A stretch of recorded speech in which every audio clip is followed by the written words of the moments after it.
Today I'm going to show you how we're going to find this missing angle when we have a regular pentagon placed inside a regular octagon.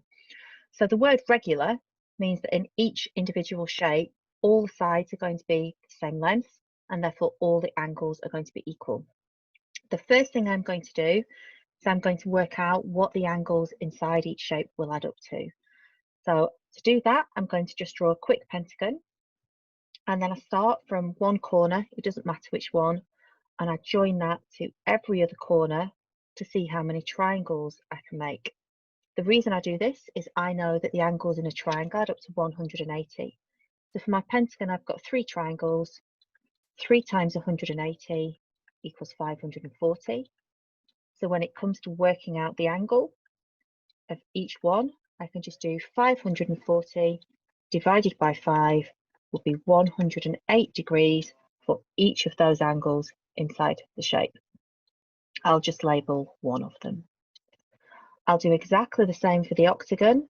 Again, don't worry about what your diagrams look like. This is just a really quick way of getting that angle total.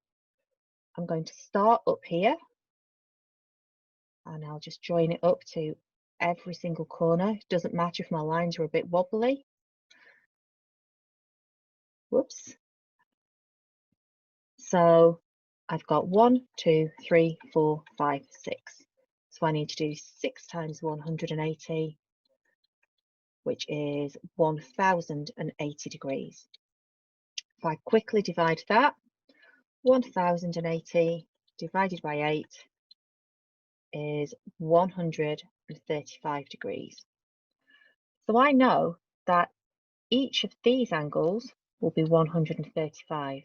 Now, angle X, which I'm trying to find, is actually going to be the difference between one of those whole 135 angles and the 108. If you choose to draw the 135 on in this bottom corner, just be very, very careful to make sure you're drawing over the whole thing and that it's very clear. So if I draw around there, this one here, that's 135. So now I can see that to find out what X is, it will just be the difference. 135, take away 108, will leave me with 27 degrees. So X equals 27 degrees.